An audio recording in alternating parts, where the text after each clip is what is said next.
General nerdery. Okay, so this has nothing to do with Die Hard, the movie we're going to be talking about in a sec. But I forgot to put it in the GNN episode that we just recorded, which for you guys was a few weeks back. Doesn't matter. I was rewatching Muppets Mayhem this week because the Muppets just make me happy. Like you do. There is a moment where they have just finally finished the album and it's time to celebrate. And JJ, the possibly sleazy record guy, owns the app or something, goes, "It's time for a classic celebration. What are you thinking? One of those Diddy white parties?" And CC and I just stopped and turned wide-eyed to stare at each other because it was not long after that show came out that Diddy got arrested for classic white parties, which was so much bad shit. Now, the free costs were different than the white parties. I'm just saying, we learned some stuff about Janice from that one sentence. Oh, wow. Oh, for sure. Well, we learned stuff about JJ from that sentence, but anyways. Sure. God damn it. Welcome to General Nerdery, your podcast about liking things. I'm Zach. I'm Tyler. And I'm Steven. That's Steven. That is Steven. He's here. I'm here. And I'm Steven. It took us so long to get you to do that, and now it throws me off my rhythm every fucking time. I'm so happy I gotta about keep you off your rhythm. Attaboy. God damn it. So we're covering Die Hard, which is a movie that I have definitely never seen before. Yeah, so by the way... And a movie I have definitely seen many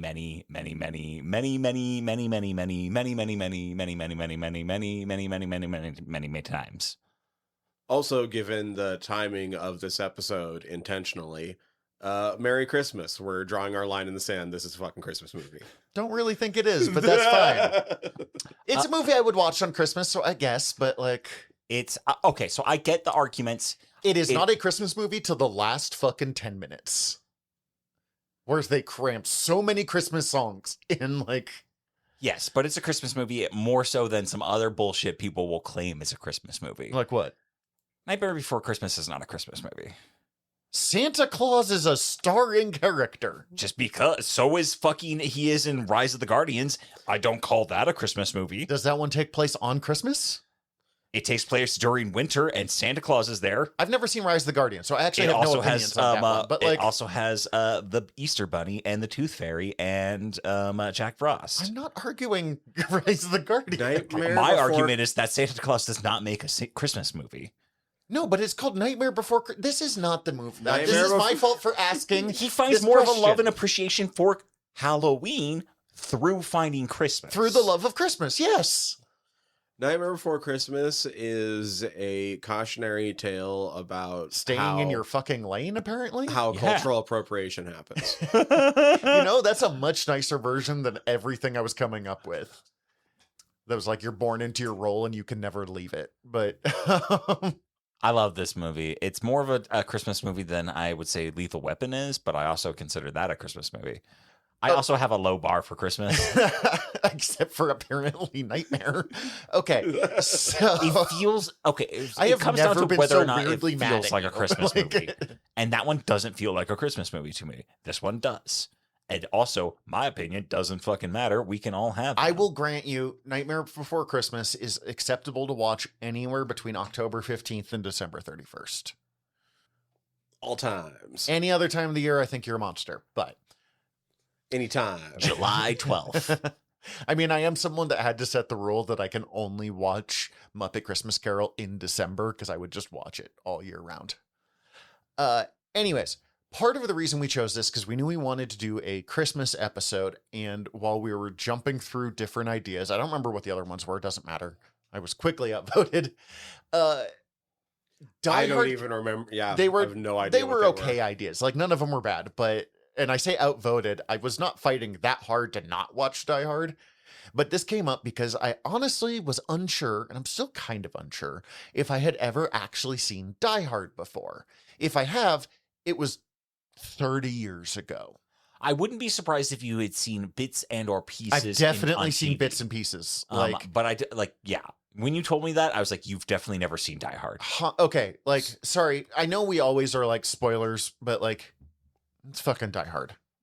Yeah, sorry. 1988. Sorry, fucking. It came out the year I was born. It's a fucking 5-film franchise. Get the fuck out of here. That should not be a 5-film franchise, but Yeah, it should. It's pretty great. Okay, so based on some of what we talked about off mic when we were just waiting to start up and stuff, I know that you've learned some things about this movie, but because you're not the person that follows pop culture like me and Steven, or just for those listeners out there that don't know this, just for a little bit of context, this movie is why we think of Bruce Willis as a movie star. Mm-hmm. And as an action star. Can I say the thing that's going to get me in trouble? And this is the world's introduction to Alan Rickman. That one I knew, and that one I'm appreciative of. I should say I really enjoyed this movie. I had a lot of fun watching it. Bruce Willis's best movie is still The Fifth Element. Yeah, you're right. Yeah, that's fine. I thought that was going to get me in trouble because this is fucking Die Hard. But that's a better movie. I love this one more, but that's a better movie. I mean, that's a stupid movie. I love it. I like Fifth Element more. This is the more culturally impactful. Oh, 100%. Oh, absolutely. This is a movie that my family has watched every Christmas since I was born. So, yeah. I've seen this movie at least 30 plus times. This is a movie that Alan Rickman puts a tour de force into that he did not need to put a tour de force into, with no knock on this movie in any way, shape, or form. But, like, he's so fucking good as Hans Gruber in this. And he also didn't want to necessarily take this role. He didn't want to do this. Did you? Okay, have you learned this? That I don't know about. Okay, so... he was scared that he would be typecasted as villains. At this point in his career, he had done some British TV and a lot of theater. Mm-hmm. Like, he's a respected theater actor, but unless you had went to one of his Broadway productions, you probably didn't know who he was. He backed out of the Clerks TV series because he did not want to be typecast as Hans Gruber further. Yes. Well, okay. Here's the thing. He didn't back out. He did record. Oh, wow. They didn't use his recording. Oh, shit. Okay, I didn't know. But he just didn't want to do it as Hans Gruber. And his version of Leonardo was his take on Ross Perot's voice. Dude, we really should do the Clerks TV show sometime. It's such a weird piece of media existence. Anyways, sorry. So far, Alan, in fact, though, recorded for the Clerks TV show and just didn't use that. Like Alec Baldwin get that or something? It was some weird Alec Baldwin did an impersonation of Hans Gruber for Leonardo. Oh my god. Hilarious. Okay. My brain just broke. Die Hard. He didn't want to take this because he was worried he was going to get stuck forever. It was his second day, literally his second day in LA that he was offered this role. And his agent was like, "You don't understand. You have to fucking take this. I will drop you if you don't." And he actually got the director John McTiernan saw him in on stage and like thought of him for this role because he saw him on stage work. I learned a lot of trivia about this movie. I've seen this movie a lot and I knew some stuff about it, but I learned a lot of things. The most delightful thing that I learned was that Bonnie Bedelia became best friends with Alan Rickman during filming this, and they had lunch together every day. And she really, really enjoyed his friendship and said that he had a very kind and gentle soul. Alan Rickman is supposed to be one of the nicest people to have ever lived. Like, that's so fucking charming. Like the story of Alan Rickman loved Jason Mewes. He loved Jason Mewes. During the filming of at one point Kevin Smith is like, if he's bothering you, just tell him to go away. And he's like, Jason could never bother me.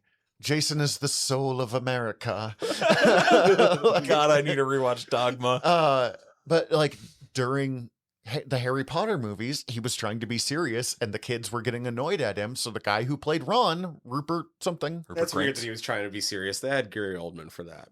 Okay, fine. But like drew a mean picture of like while they're sitting recording, drew a mean picture of Alan Rickman, and Alan Rickman saw it, made him sign it, and kept it. And like years later was like, it's one of my favorite possessions. I still have that picture like of Rupert Grint being a dick to him. Like R.I.P. dude. Everyone who talks about him says that he was just the nicest man. Yeah, this movie fucking rules. I love it. Meanwhile, Bruce Willis is kind of a dickhead. You know, like fucking 6 degrees of Kevin Bacon? I'm like 3 degrees from Bruce Willis. Nice. What? I'm 0 degrees. One of my I sister's am Bruce in-laws Willis. dated Bruce Willis for like 4 years. I met him. Wild. I met Bruce Willis. Oh yeah, you mentioned this before on the show, but retell the if it's a new listener. He was vacationing in the Bitterroot. My mom was running the candy store that was that currently exists there. And she calls me up and says, "I need you to get down here. Bruce Willis is here." And I think she was wanting me to bring something to get like autographed, but of course I didn't bring anything. I just got down there. And by the time I got there, he had left the candy store and went across the street to a hat store. And so I get a brochure from our candy store, and I run across and I get his autograph, and I meet him, and he was a nice enough guy. He was just hi, hello, small child type situation. Like I was a little kid. I was fucking like, Yeah, he was gonna be nice to you. I was like 10 years old. He was also really nice to my mom. My mom came up to him while he was like perusing the adjacent antique store that was connected to the candy store, and like tapped on his shoulder and said like, "Excuse me, are you Bruce Willis?" And like he like did this little like turn jump thing and like got into a karate pose, and it was like, "I know karate, ma'am." Like he was playful and he was nice. Yeah, I'm sorry. I described him as kind of a dickhead, but like He's conservative. he's conservative, and it sounds like he has a bit of a temper. So if you get him on the wrong time, Yeah. Mhm.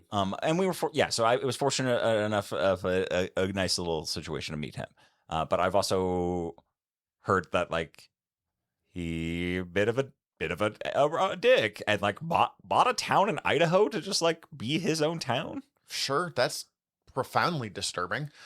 And like a bunch of people lived there. He just like rented it out, and like he had like there was a fucking bar there that he would go and play his band. But he would just force his band to just play there, basically. His band wanted to play. That was but the he true return of Bruno. Yes. I don't know what to do with rich people is really my thing here. Yeah.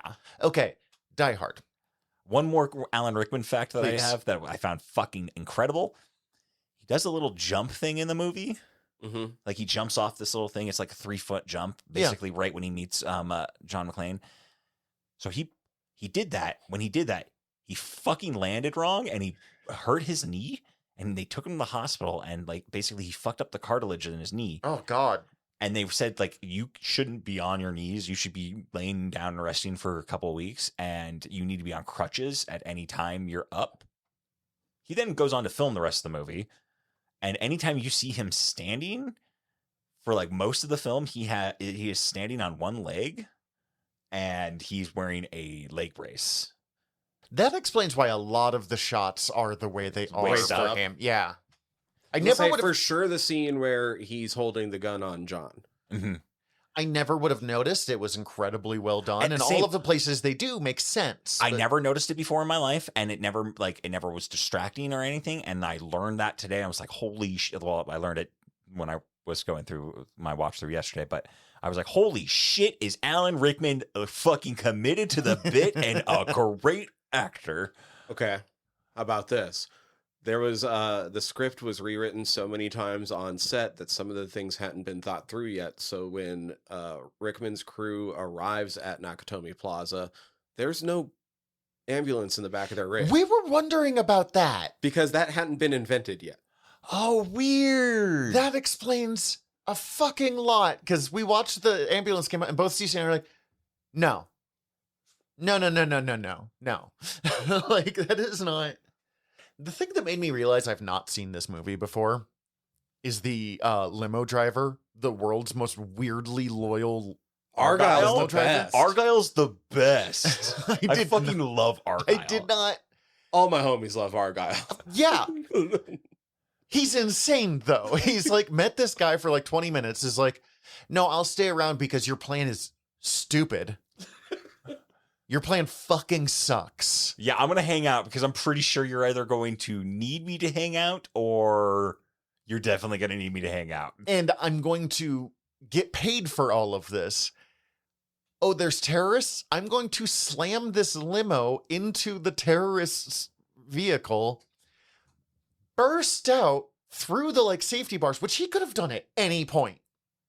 At any point. And then use that to be like, hey, clearly needs to go to a hospital man that I like met for like half an hour. Let me drive you home, I guess. Which, like, that's... I did notice that on this watch through in the end of the movie. I know we're jumping around sporadically getting to the end of this movie right now. But, like, I was like, they probably have questions for you, Bruce. Go to a hospital. You're a cop. You should know this. Like, they need to check you out. Like, you got to go talk to a If this is you paramedic. on Christmas, I gotta see you on New Year's. Christmas is a bigger holiday, dude. But you get more funky fresh on New Year's. Yes. Not him. He gets wild on He New is in a Year's. full body cast. Yeah, that was supposed to be in a fucking Silent Night, and that was not Silent Night, Holy Night. Speaking of Argyle, that was another trivia fact that I learned while watching this that I found fucking incredible. Was that so? Before making this, Bruce Willis was filming Moonlighting, a TV series that he was doing, where he's like a private eye or some type of guy. I've never seen it. Watched any Moonlighting, and I need to rectify that with how highly Kevin Smith speaks of it and how much of an influence it was, because all the descriptions I've heard is that Bruce Willis in Moonlighting was effectively the television equivalent of most of Bill Murray's characters. Sort of just this won't ever grow old man-child, wisecracking, and a very comedic character, and is cited as the inspiration for like Brody and Randall and like a bunch of Kevin Smith So the characters. opposite of everything I think of Bruce Willis. Exactly. being. So like that was part of the reason that people were like, wait, you cast Bruce Willis, notable comedic actor Bruce Willis, to be your big action movie star? And television actor at a time when that jump hardly ever happened. Yeah, exactly. But he was doing that at the time, and he's still filming, and was exhausted from doing that and doing this action movie. So he went to the writer of the film and straight up said, "I need you to beef up some of these other people's roles and give them more time. I'm too sleepy.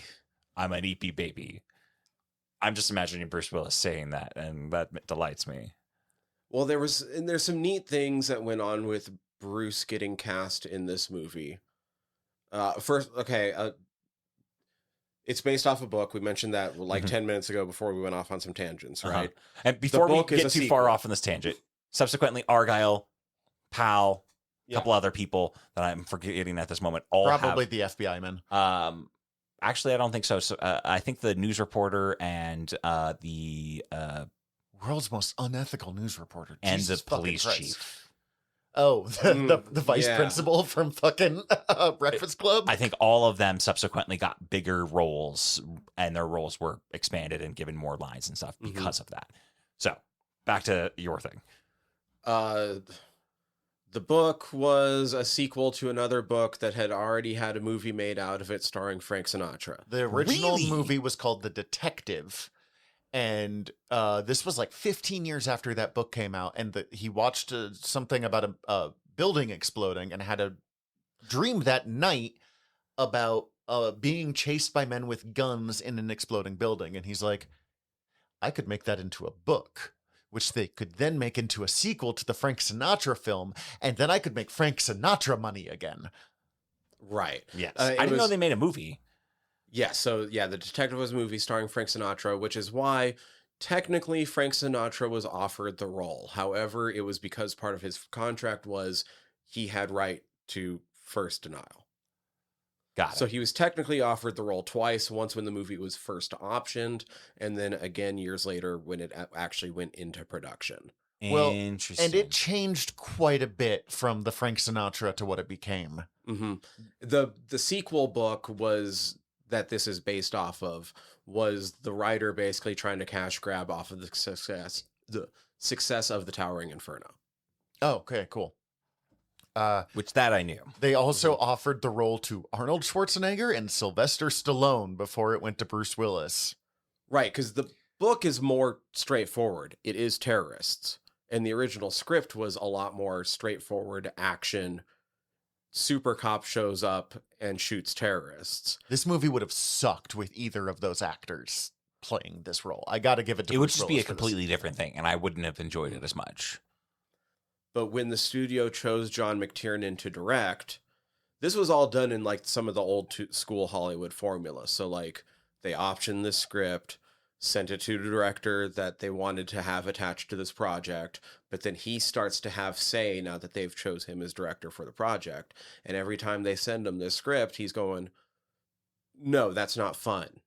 This movie needs to be action, but it needs to be fun. Mm-hmm. We need, apparently what he kept going back to was joy, which is part of the reason why Ode to Joy plays like 7 times throughout this movie.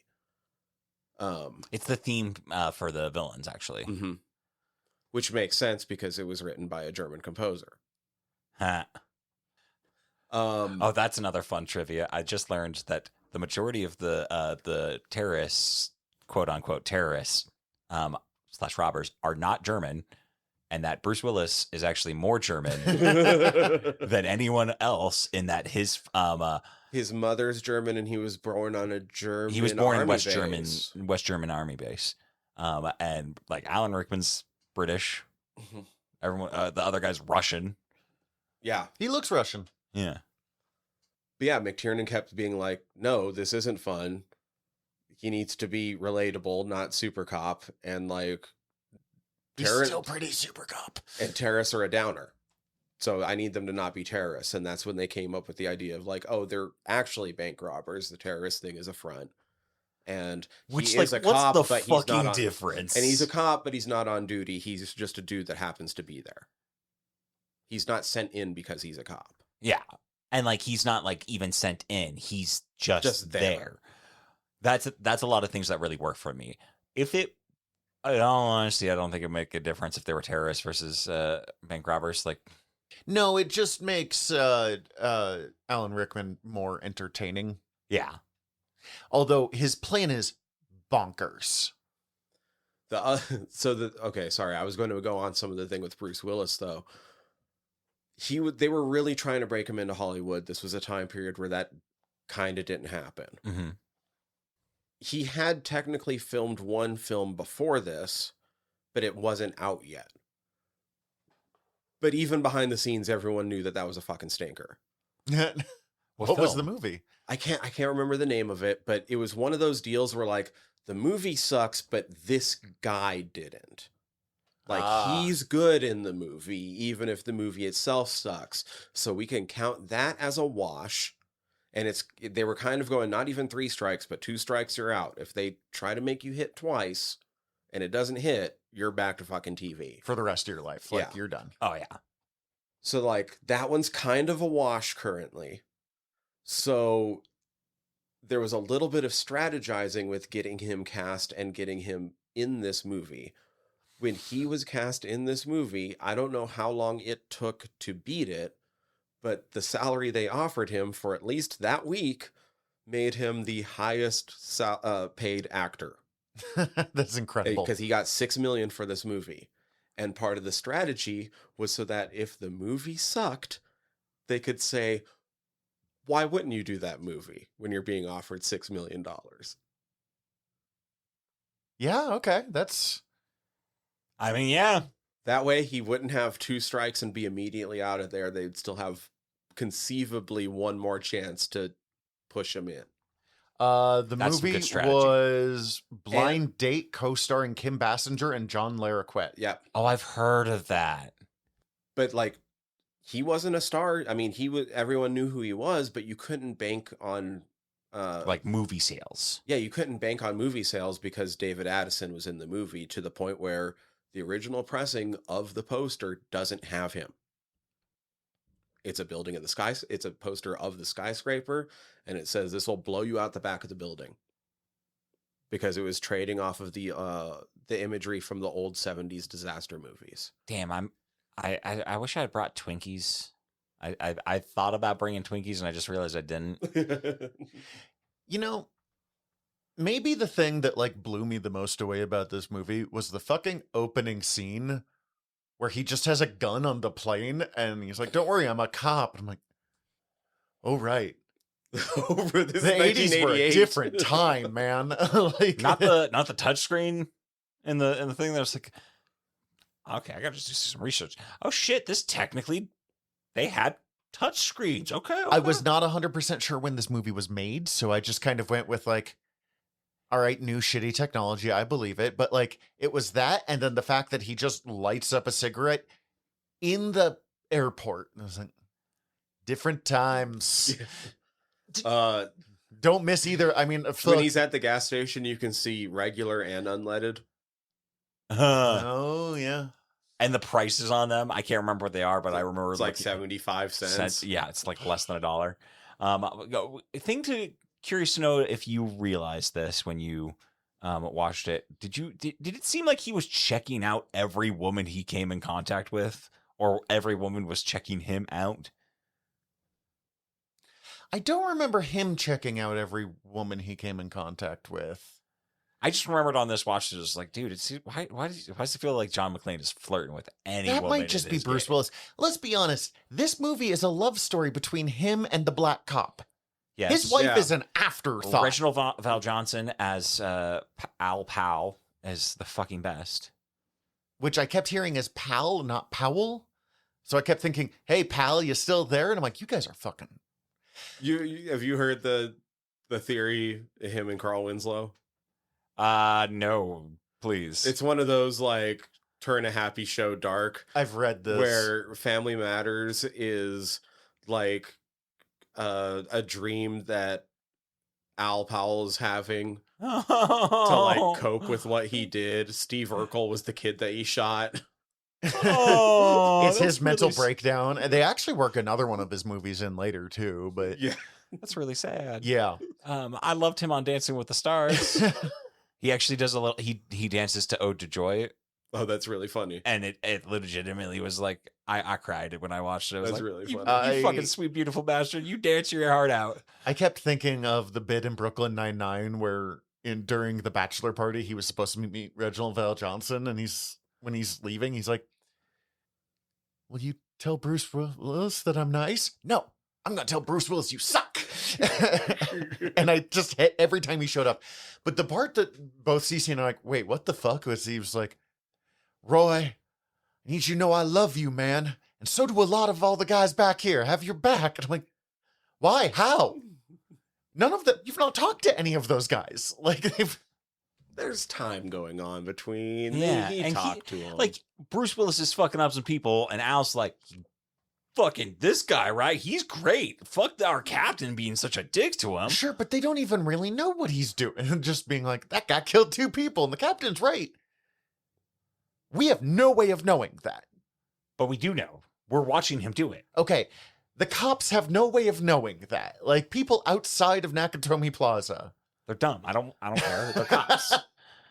Although I did have the legitimate thought about, like, I was like, ooh, I would love to have a Christmas ornament of Powell. It's just like the final scene of him firing the gun. Oh. And I was like, but then I'd have to have a black cop on my Christmas tree, which I don't want to have a cop on my Christmas tree at all. No, you would have a fucking child killer. A black child killer. Black doesn't really come into play. Shot Steve Urkel. He shot Steve Urkel. That actually does justify it. But a child killing cop, it doesn't need to be on my Christmas tree. I just while argument. Watching that, I'm like, oh my God, I know, again, 80s, it was a different time, but like how blasé, not blasé, because obviously he's like torn about this, but like literally his storyline is, I have gotten over the trauma of killing a child. Who I think he said he had like a ray gun or something. So like he had a toy gun of some sort. So he just was like, kid with the gun, bang. Well, guess they should have given me some trauma therapy. Like, you shouldn't be a cop anymore. I think, don't they say something about him having been like riding a desk for a while or something? Yes, yeah. I don't care. If you kill an unarmed child, you should not be a cop anymore. I fully agree. But it was the 80s. You get one. I don't need to like roll on this too long. It's just one of those that like what was supposed to be like this tragic you feel bad for him story was like, you should be in jail. But yes, the entire romance, I know that's like, this is my wife, whatever her name, McClane. Holly Gennaro. Sure. Who I, again, mostly because most of my connection with the show is apparently Brooklyn Nine-Nine, kept thinking of Amy dressing up as her Bonnie Bedelia. for Mhm. for the sex times on their honeymoon. Yeah. But like Bonnie McLean. And I'm like, no, honey. It's Al McLean now. You're like out of the picture here. Also, they identified each other immediately. He has no idea what Al looks like. He didn't hear him talking either. He's just like, see that fat cop? That's my guy. That's what. This reminds me of a funny bit that I saw online, and I can't remember who I'm stealing it from, but I'm definitely stealing it. But comparing it, Die Hard, to a Christmas movie, saying it's not only a Christmas movie, it is a Hallmark original Christmas movie, in that he is a divorced man going back to his wife's hometown to try and reconcile his marriage, and finds love With a different person. With Al. Who a child killing cop, yes. What was it that they said on a blank check? It was Die Hard is men will do a Die Hard before getting therapy. Okay, so thing I did like about this movie was the fact that John McClane sort of gets injured as the show goes along. I mean, he gets fucked up, but like for the most part, and Bruce Willis talked about this, that he was purposely trying to like deal with the injuries as it went on. He gets, like grazed shot. He's more careful with that arm from there. He's blah, blah, blah, blah. It goes on. There was one place where it pulled me out of it, though, is because like they have that great shoot the glass scene. Mm-hmm. Also, that man has unlimited bullets until suddenly he only has 2 bullets left. Well, because he ran out. He shot them all. Yeah, but like never even considered reloading until suddenly 2 bullets left. But like shoots the glass, his feet are all fucked up. It actually like made me cringe watching him like pulling the glass out. Like that is maybe the best done scene, other than his like, I need you to tell this to my wife, was a little overhammed, but in a way that like worked for it. I don't mind the extra ham in that sandwich. I do feel like he just hit that point too fast, like his realization that he needed to pay more attention to his wife. We never got that moment where he saw that. I get what you're getting at. He starts the movie feeling that, but not knowing how to say it. Okay, I'll give you how that. to say that, because there is that like, because you don't do that. The idea is you don't make that trip to start that fight. You can have that fight on and the as phone. soon as he got out the fight, he was like, son of a bitch, that's not what I wanted to do. But no, what I was going to say of that, he can't walk in that scene. And then as soon as like, and he's like barely moving, as soon as he gets attacked by the Russian Fabio looking guy, his feet work fine for the rest of the movie. No, he's limping again pretty bad towards the end, especially the last. Okay, for the next 20 minutes, his feet work perfectly fucking fine. He taped him up. It was okay. Yeah, that's how that works. I will credit Adrenaline some with that, actually. I do. There were some points I was like, is Adrenaline that good? I don't know. Let's fuck up your feet and find out. Then let's make you fight a big Russian. I've played a game of football next to a guy that broke his foot in like the second quarter. Football should be fucking banned. It shouldn't be, but every time I get told a story about that with like a high school kid, I'm like, no. And I remember him coming back to the huddle and he's like, hey guys, I think I just broke my foot. What's the play? Oh, no. I don't like that. It is not that long ago that was an inspiring story too. Like that lady in the Olympics that fucking tore something and like finished. You said that the first bit where he broke his leg, like he broke his ankle and then he played the game. I thought like he'd foot, not ankle, or foot. Ankle, he would have went out for sure. He broke his foot. I was like, he just didn't know. like something popped and it's like, well, okay. Deal with that later. Like, yeah, that happens in wrestling a lot too, where they're like, and then just like moved on, and like he thought it was like a pop, not a crack, a break situation. But he was fully aware that he did this and then continued. My very first play of full pads tackle football, I broke these 3 fingers. Not the pointer and thumb for people who aren't. And just did the rest of football camp because once I was in it, it didn't matter. I would literally just like wrap that hand up and club people with it. So yeah, I could never be a football player. And I wish there was a way to just sum this up to every fucking person alive that always just walks up to me as a random stranger and goes, linebacker?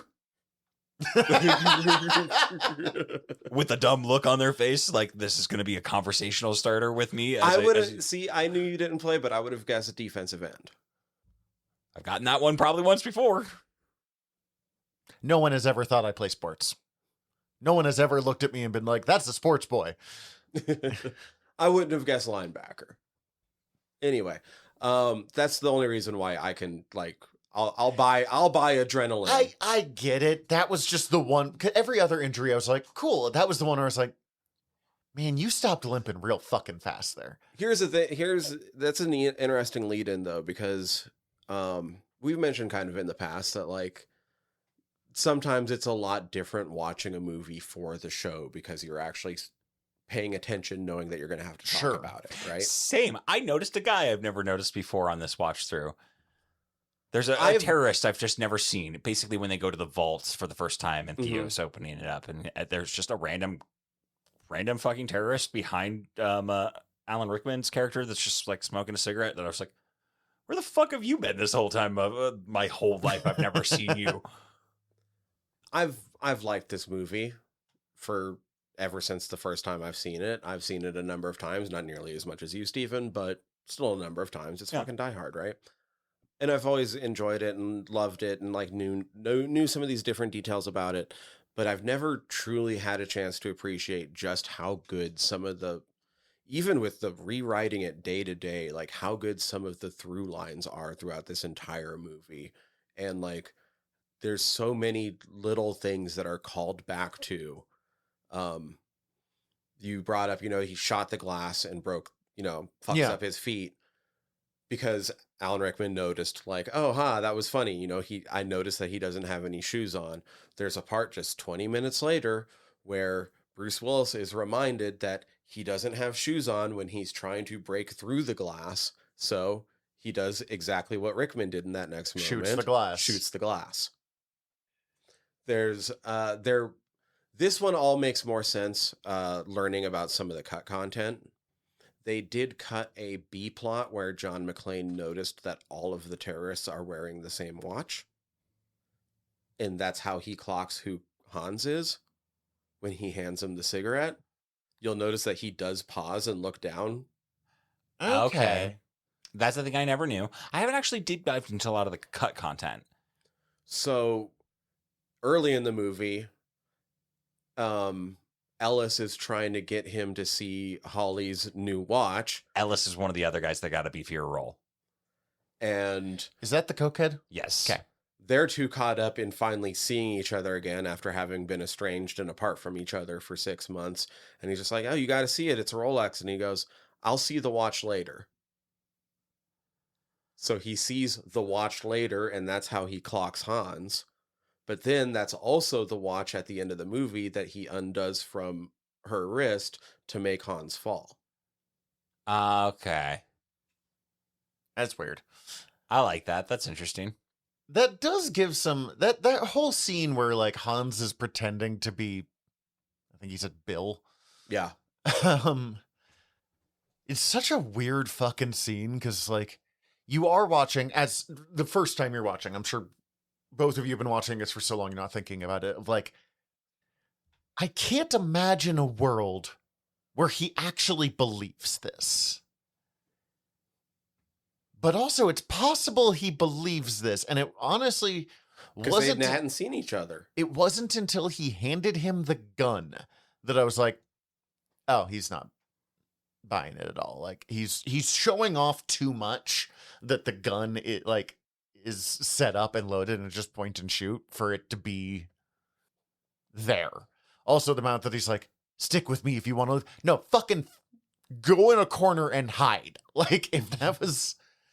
I mean, yeah, honestly, are they patrolling the fucking basement and like shit? Just like, There's not enough of them left. yeah, it's like take the fucking stairs downstairs and like try to not get shot would be what I would say. Yeah, just hide.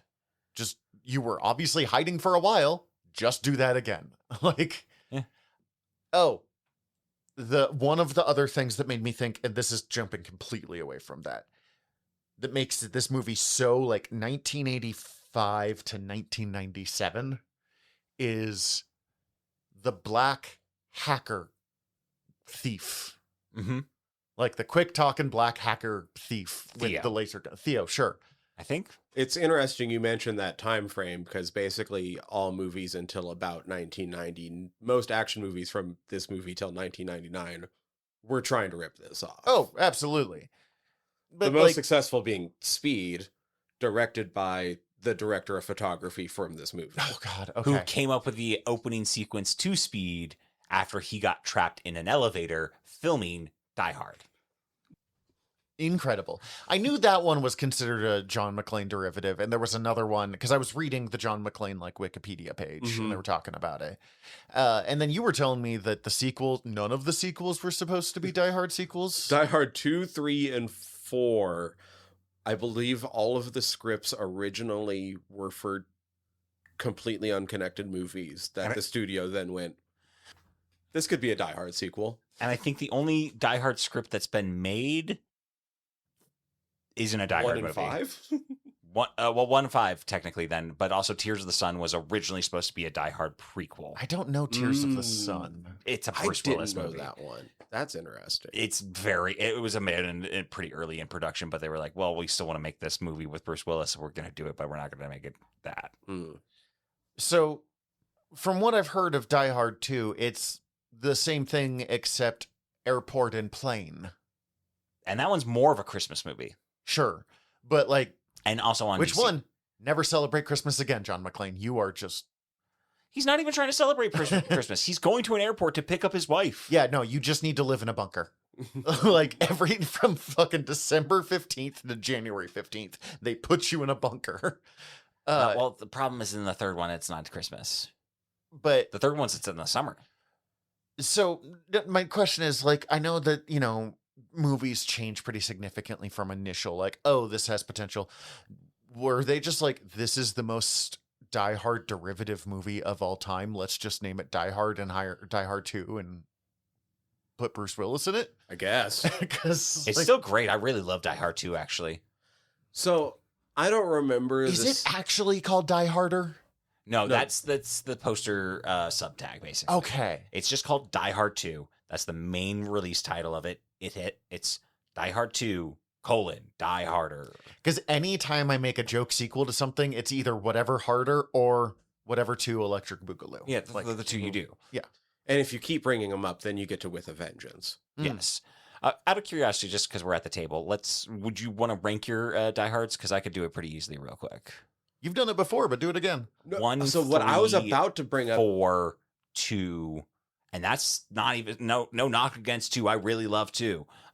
Then 5. Really? I usually hear that 4 is pretty bad. It's bad, but I love it. Oh, okay. Actually, 4 is definitely in my top 3 as well. But... It has Kevin Smith. Yes. Is that why? Yes. And Justin Long. Also, that one where he goes full on like and super Timothy Olyphant. And Timothy. It does get the biggest emotion for it is they don't do the full yippee-ki-yay motherfucker. Right. That one they cover up the fucker with a gunshot. That's what I was going to bring up. I don't remember 2 and 3 well enough. This is still the only one where yippee-ki-yay motherfucker actually makes sense in context, right? Yes. Yeah, because he's like, oh, cowboy, yippee-ki-yay, motherfucker. They say cowboy in 2, but but like only in a, like, it's very tangential. It's been a minute since I've watched it. I'm going to watch it soon because we're recording this during December. I'm going to watch it. It's a Christmas movie to me. I'm going to watch it. You can't be talking about Christmas movies and not double feature Die Hard and Die Hard 2. I'm going to do it. But yeah, the first 2 are actually, I really love all the first 4. They're all great. I've only seen the 5th one once. Even Jake Peralta from Brooklyn Nine-Nine doesn't like the fifth one. It's got Jai Courtney as his son. I was about to say that's the Jai Courtney one, and right? they go to Russia. And, Captain Boomerang is his son? Okay, I'm sorry. yeah, it's not that great. I've seen it twice because I did watch. Nah, I've never seen it in its entirety more than once. I watched most of it once another time. But yeah, not worth it. Was that in the Bruce Willis's dementia was starting to kick in and they were just trying to get some money going era? Or I think it's right at the beginning of that? Yeah.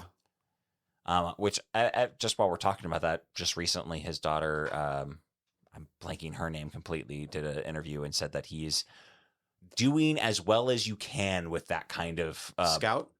No. It's the one who was on Dancing with the Stars. Oh. Legitimately. And also in The House Bunny. Nothing but, like, good feelings for him on... I know I called him a dick earlier, but, like... Just because I have differing opinions on, like, stuff doesn't mean I wish him... I'm glad he's doing well. He's doing as well as you can with that kind of... What he has going on. I have dealt with and am dealing with people who have dementia. It fucking sucks. Mm-hmm. Best case dementia is really difficult. So getting it, like... He's not young, but at a younger age is... Man, that's fucking tough. Mm-hmm. And it can go for a long time. It's bothering me. I'm looking up his daughter's name. Tallulah. You're not wrong. I think he has like that many daughters, but it's not the one I'm thinking of. I want to say like Juno, and that's not at all right. I'm sorry. Did you say the kids' names are Scout, Tallulah, and Juno? Rumor is the one I'm thinking of. Yes, Rumor, Scouts, Tallulah. Rich people... Wow, how did I actually remember two of his kids' names? Rich people need to be launched into the sun. I honestly thought that you just were remembering them, and I was like, but it's not that one. But it's not that one either. It's the other one. I knew Scout was right. Tallulah was iffy around. I mean, not the right answer, obviously, but a name of his kid. So reading about the sequels, I'm so torn between, like, no, don't have him just straight up divorce the wife. Like, the whole point is having them have him divorce their wife. That I mean, stop putting her in danger every time. I get that, and I don't blame her for being like, absolutely not. No, we've done this twice. I'm not doing it a third time. But like, well, they stopped doing it by the third time, because in the third one they're separated, but he does like call her or something from what Wikipedia told me. He tries to call and reconnect with her. Basically, he hasn't talked to her in a while, and Samuel L. Jackson's character Zeus convinces him to call her. Depending on the cut of it, he does and doesn't. And then, or he does and doesn't actually connect. And then by the fourth one, she's just like, no, dude. She's not even mentioned in the fourth one. We've separated like 3 times now. His daughter shows up. I know. Mm-hmm. Played by Mary Elizabeth Winstead. Interesting. That's why 4 is actually fun. Like, 4 is actually really fun. Okay. I'm not doubting you. I just heard that the other 2 were bad. Yes. I mean, 4 is also bad. 4 is also bad, but it also goes so off the rails that it's fun. Okay. I also love Timothy Olyphant. I just know him from from The Mandalorian, and I'm still like, yep, cool. I love Timothy Olyphant. He's great. Gone fishing? I'm just remembering him in The Good Place. Okay. Oh, God. Him in the league. It's great. Anyway. I'm not fully sure what to talk about in this movie, because one, I mean, we're running into 2 problems here. One, and I'm sure you have thoughts. The action movie problem that we had with, like, what was it, Gunpowder Milkshake? Again, great name for action happens.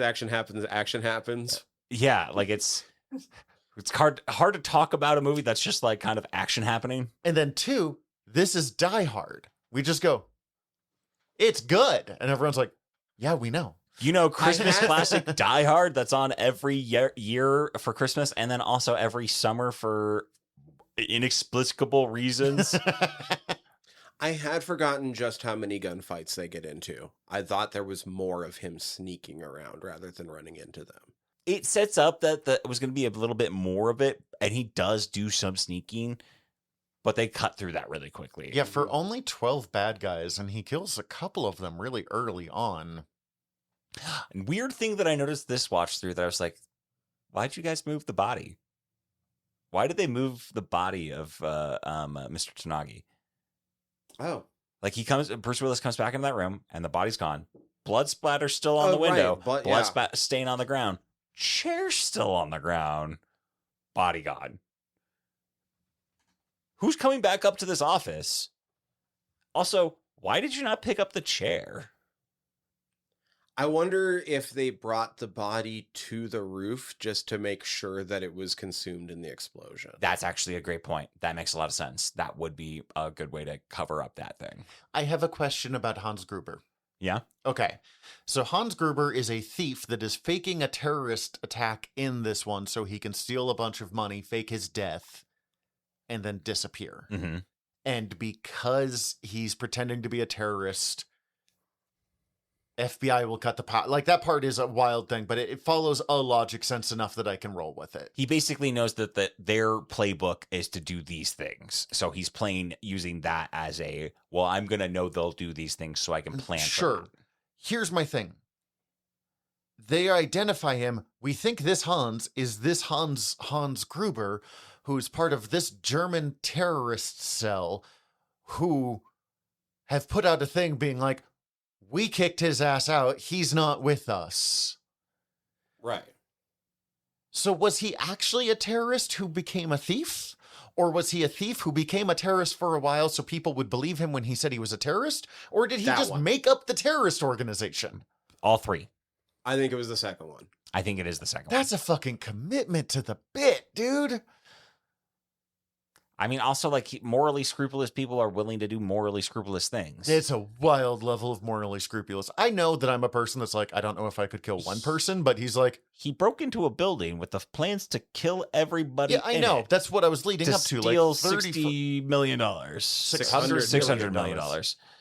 Three Wait, or 30 is people. it supposed to be all the buns that are flying out the window? Yes. Okay. Because that straight up looks like printer paper. But also, like, I had it that was, thought, but it is. But I was like, I had the thought, this is the first time I've ever had the thought. I was like, holy shit, that's supposed to be bearer bonds out there. Holy shit, man. You guys should just be stuffing that in your coat. I definitely had that. Like, why are, if nothing else, the limo driver man should just be like leaning over. And Like, mine, Although, like, and Reginald Val Johnson is just like, this is mine, having to deal with my dick captain all day.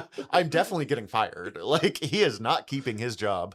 Were bearer bonds well known at that point, though? I guess because I do know they like have fallen out of knowledge and or were not very popular. That's one of the, like, you can tell this is from 1988 because bearer bonds. Also, in fairness, it's probably a little harder to like be like, I'm cashing in this bearer bond, and they're like, the bearer bonds that were all blown up at Nakatomi Plaza, and like, No.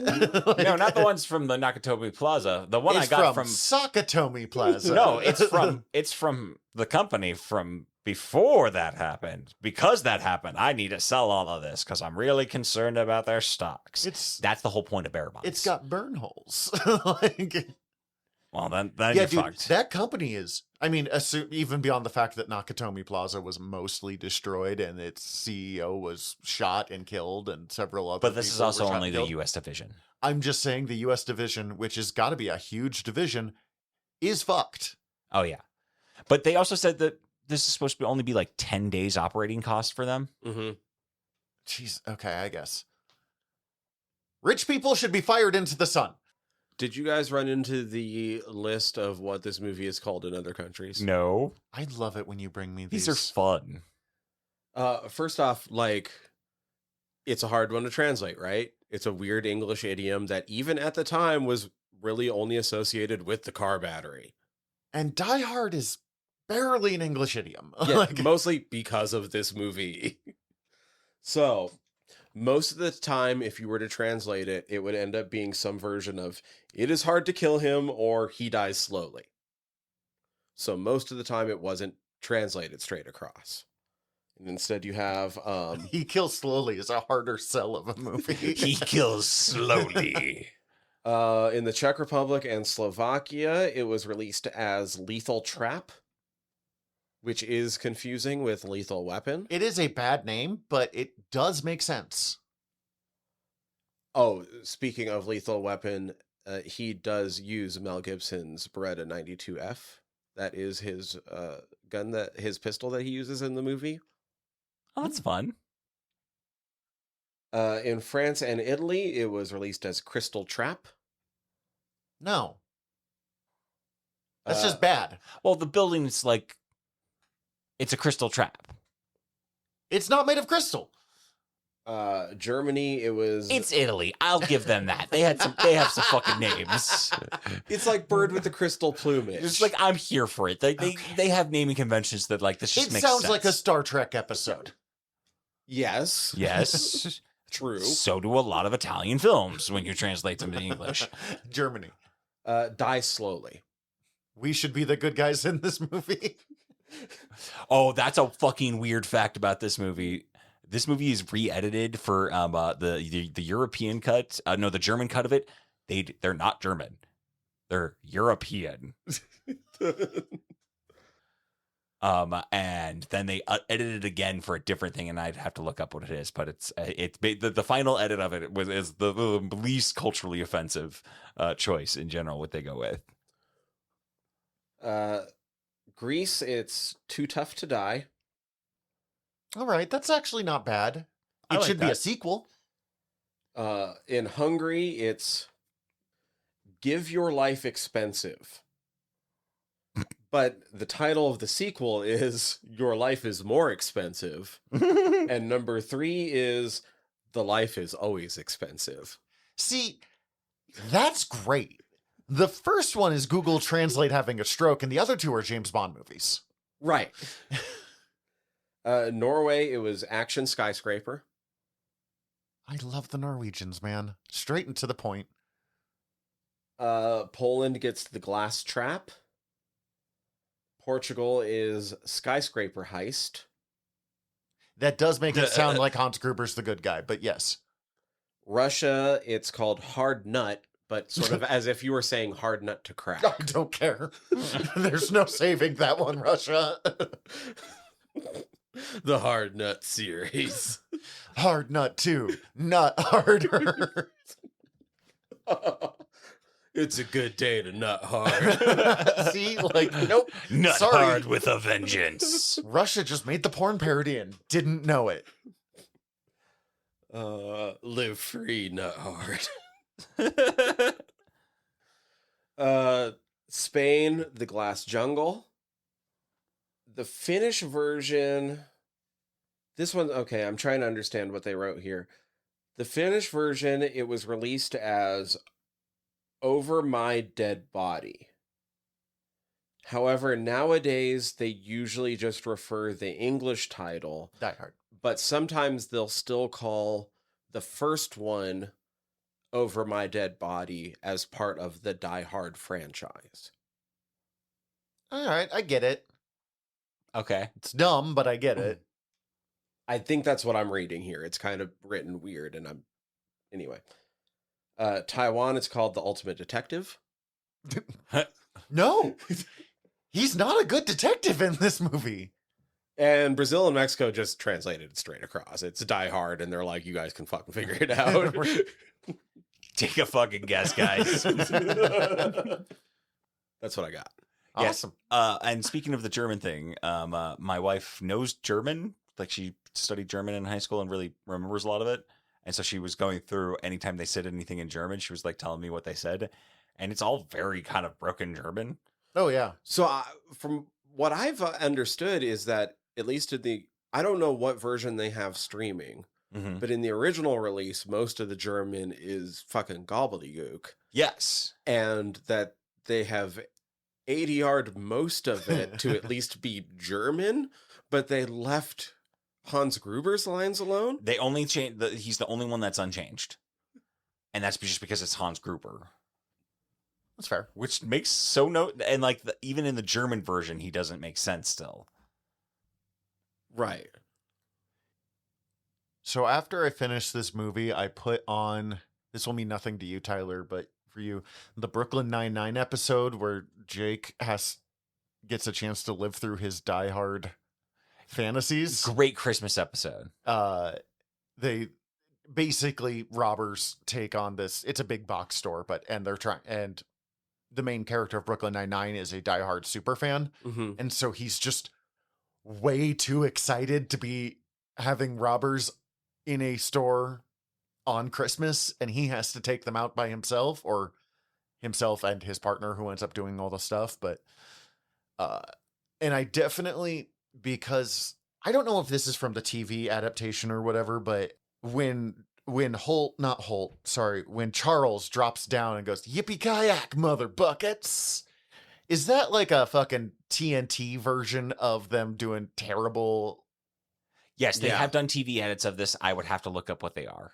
Oh, yippee-ki-yay, Mr. Falcon.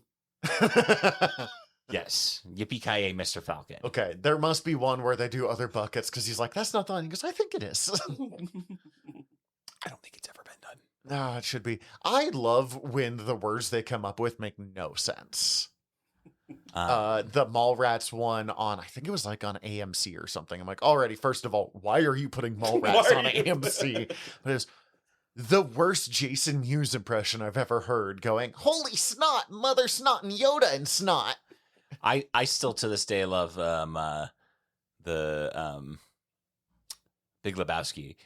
You see what happens? You see what happens when you pick up strangers in the Alps?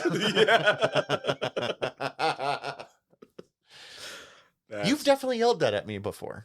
That's really good. Also, you can't forget the snakes on a plane. I am tired of these monkey fighting snakes on this Monday to Friday plane.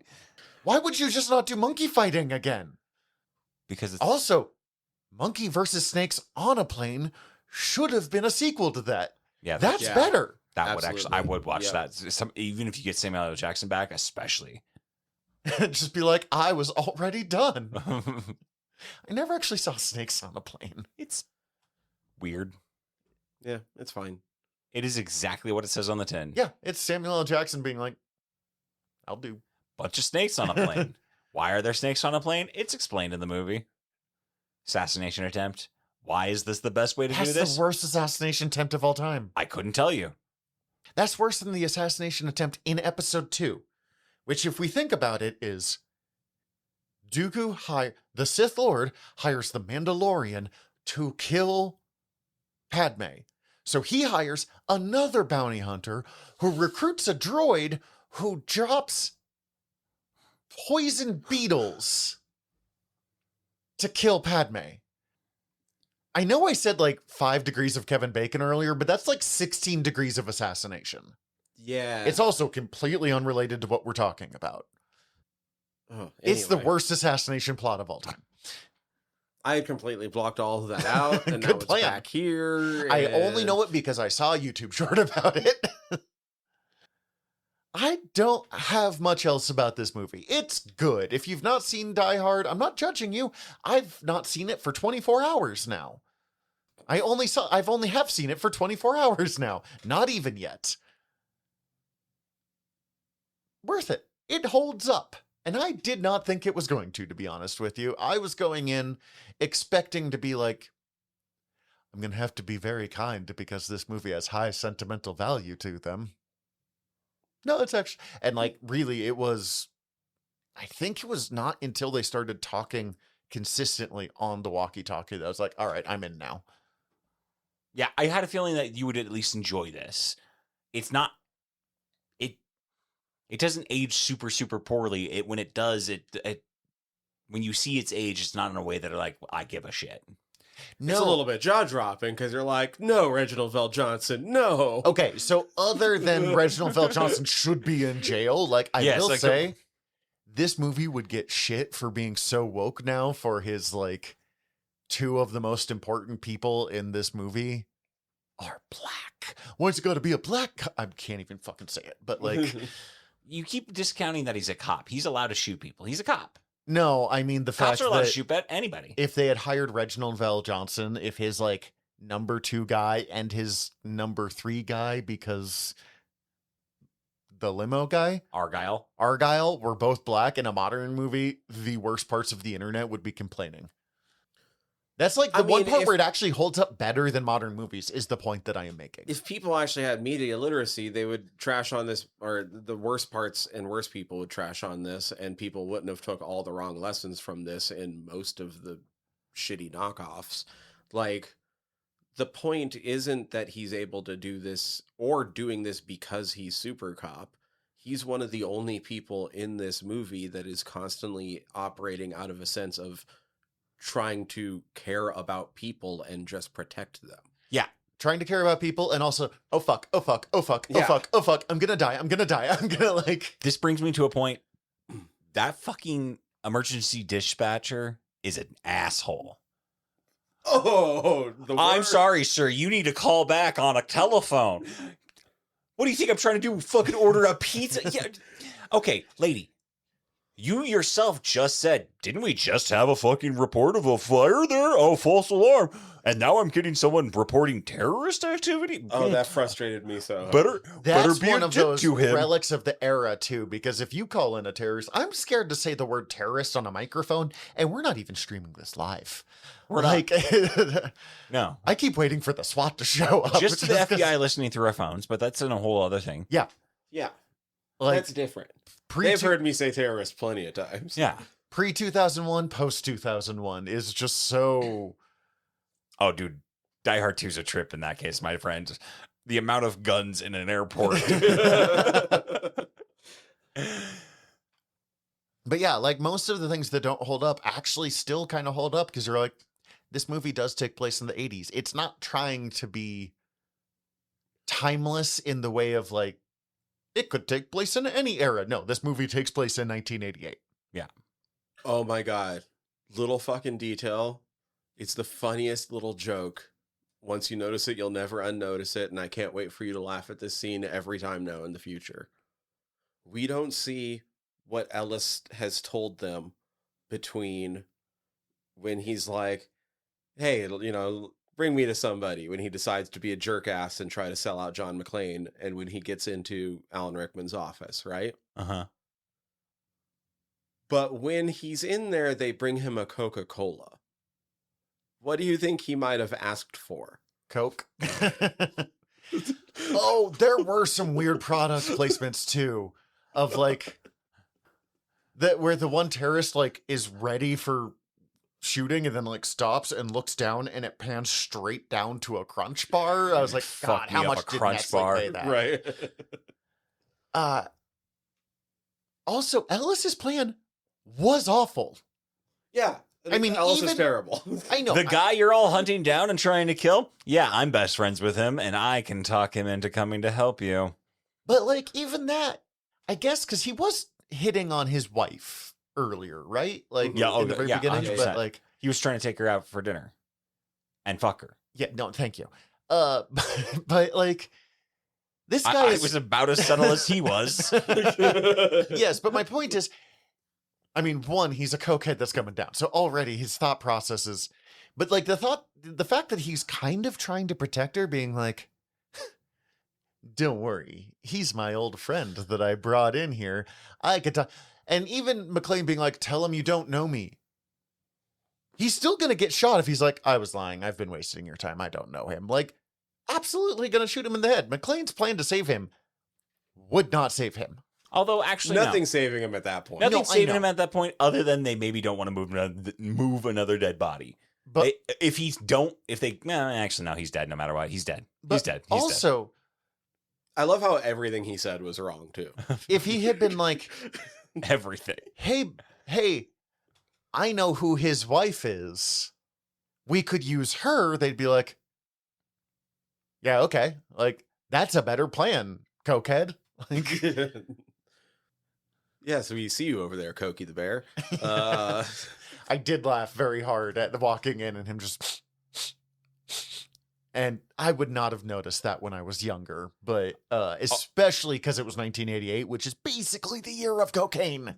It's also so fucking funny how very in your face that bit is. Like, he's clearly doing cocaine in front of this cop.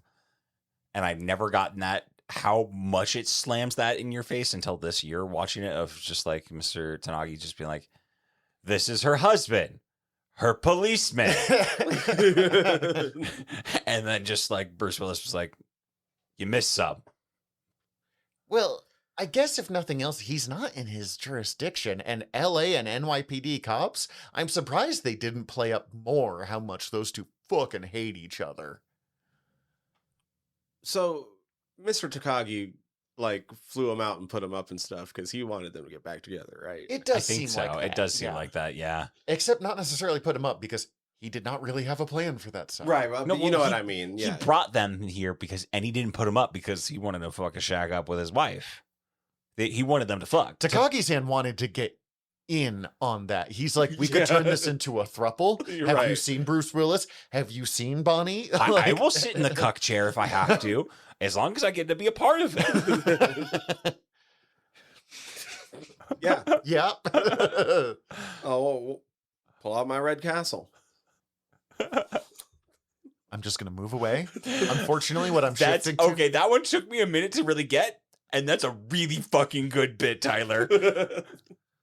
Unfortunately, what I was about to jump to involves children, and I have no good way to transition from point A to point B. Oh, you mean the terrible journo? Who should be in prison? Because I'm pretty sure he kidnapped a child. Like, He didn't kidnap her. but didn't the child come out of his van? No, the child came out of their house. He went to their house to interview them. Yes, but then the child... Okay, you're right. For some reason, I thought the child showed up And at they the just building. saw the news report, and then Okay. she punches him out at the end of it. Yes. Okay, for some reason, my brain was like... I mean, he borderline He kidnaps comes the back in child, two. but like, I hear that. And she tasers him. I was reading the John McClane section. You spoiled too? Yeah, because this is a movie with twists and turns I really need to worry Actually, about. there are some twists and turns in the second one. Maybe don't read too far. But the John McClane is evil in the second one. But for some reason, my brain was like, oh, the child just came out of a van. Wait, did she kidnap? No, it's just like a picture of her coming out of the house, it must be, or something. And I was playing Marvel Snap for parts of this, so only partly paying attention.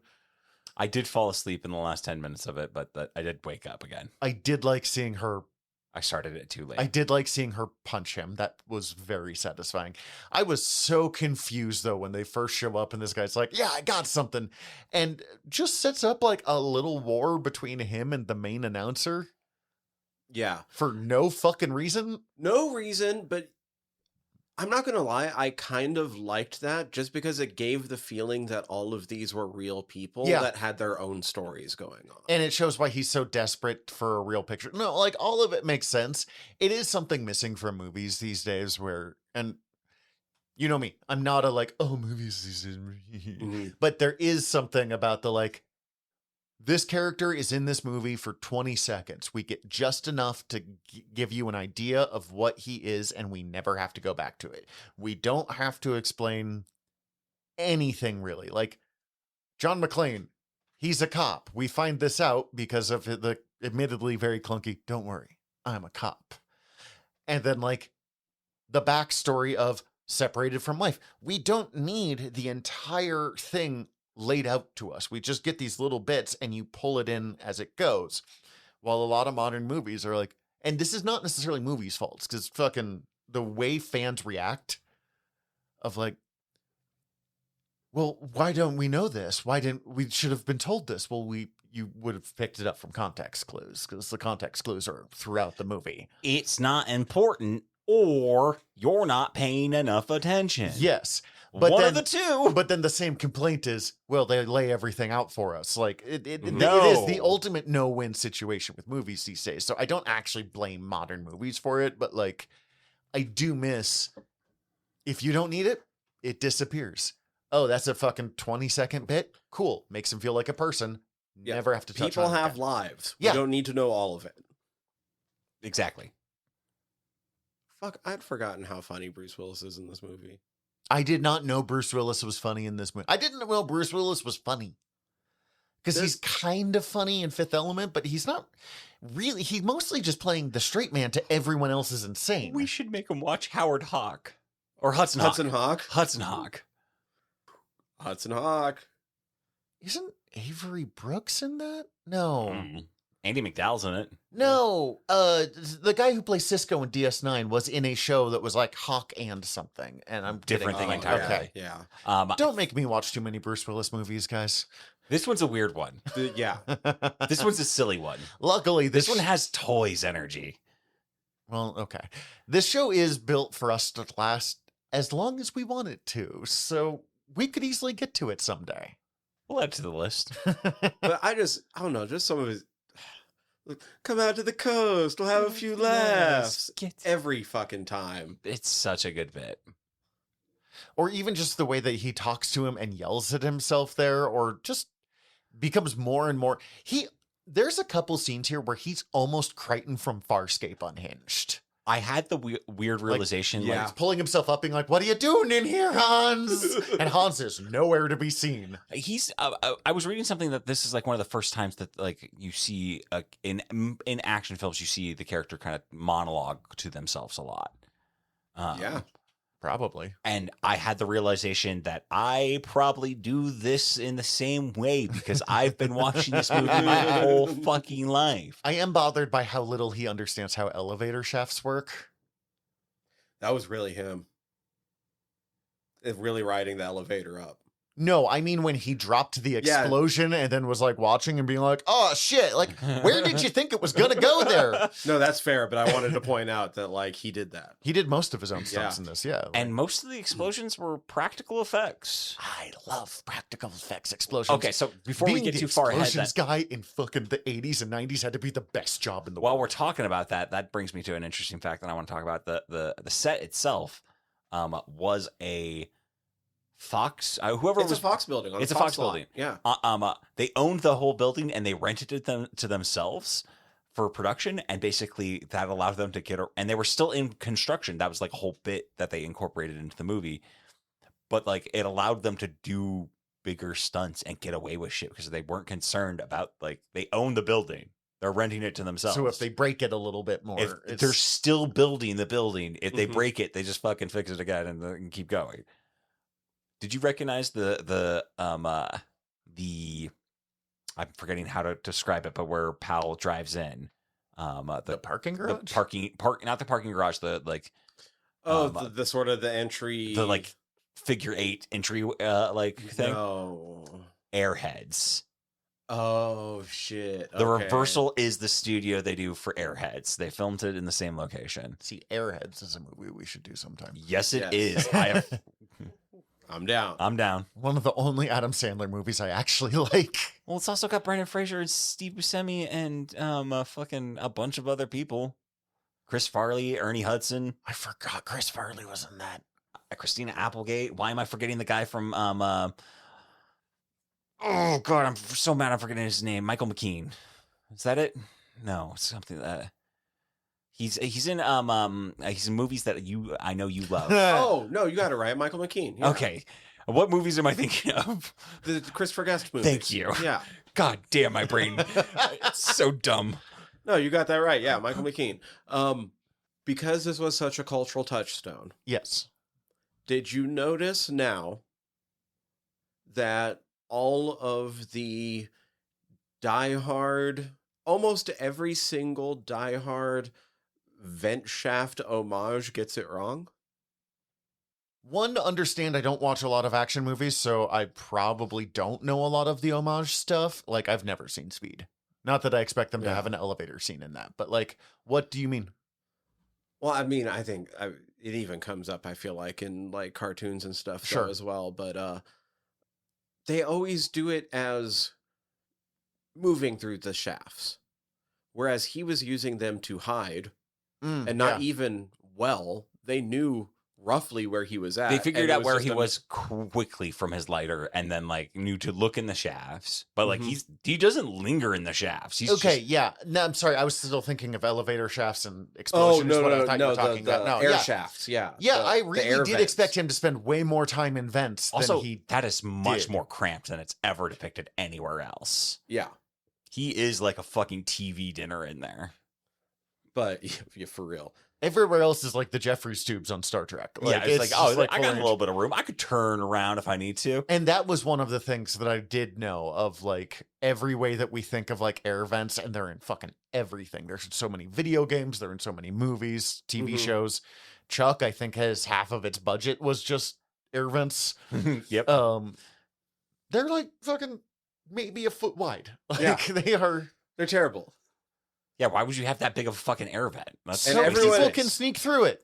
And everyone else comes out of them looking all clean, and he comes out just like completely soot covered. He apparently had 17 different tank tops that were progressively more and more grunged for this whole movie. Did think he was just straight up naked at one point, because like for a while he just goes minus shirt, and like he got up and I was like, are the pants gone too? Are we just gonna have like bare ass Bruce Willis with a foot wrap for the rest of this? Yeah, that's the only cover is his foot. Dong out. Hanging brain. Fucking dog Not hard. Yippee-ki-yay, motherfucker. It was interesting. I don't have much thoughts on this, but moments where I was like, that's kind of hack. And then I was like, wait, no, that's where this came from. Yeah. Okay. Yeah. Now I get why that's hack. I was wondering if I was going to bring it up as like, is it like when we read Dragonlance? That was, yeah, it is always fascinating to read the first thing that turns it into like that makes the thing that becomes generic. Because if this was not the first one, and also just a really well assembled movie, which sounds like pure fucking happenstance based off what you told me about it.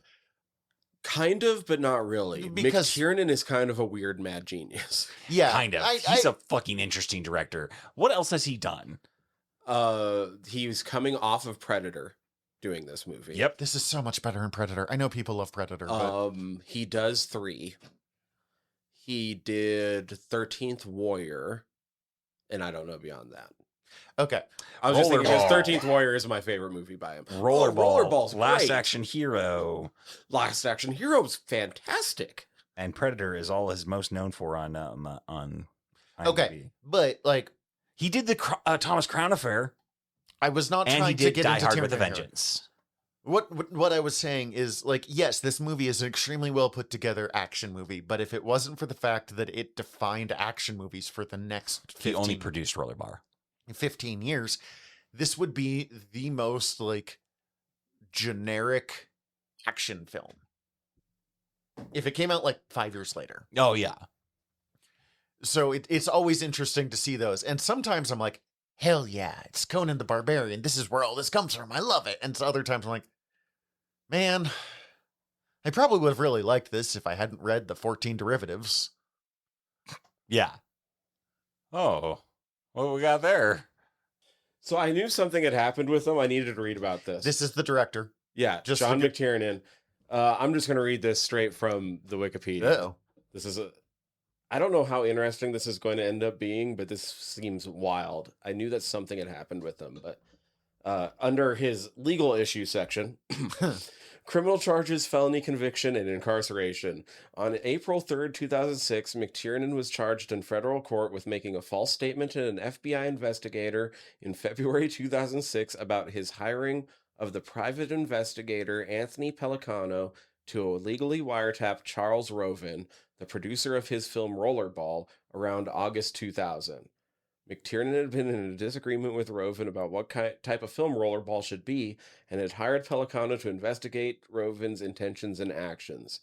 He had asked Pellicano to try to find instances where Roven made negative remarks about studio executives or said things to others that were inconsistent with what he said to the studio. He watergated someone over fucking Rollerball? And not even the original one. The remake. He arraigned and pled guilty. As part of the initial plea bargain, agreed to cooperate. Prosecutors said they then became convinced he was continuing to lie to them, and that he had also hired Pellicano to wiretap someone else, prompting them to seek a prison sentence. McTiernan hired new counsel, withdrew his guilty plea, saying that his prior counsel had not conducted proper discovery in the case and had not presented him with the available defense approach of suppressing That's weird.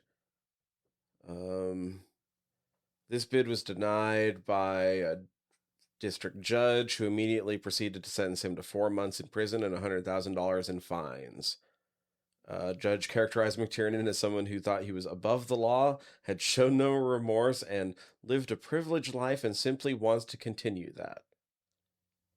Oh, he was allowed to remain out of prison on bail pending appeal. The appeal went through... Oh, yeah, the appeal... Ninth Circuit Court of Appeals 3 years later vacated his 4-month sentence.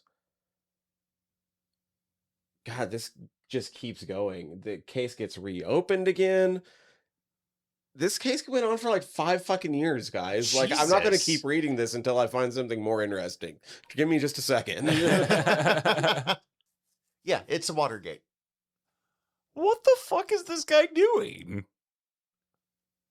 Okay, so the Court of Appeals said that the judge screwed up, saying that he was entitled for a hearing whether his plea could be withdrawn. So he withdrew his plea, but because of that, they no longer had to...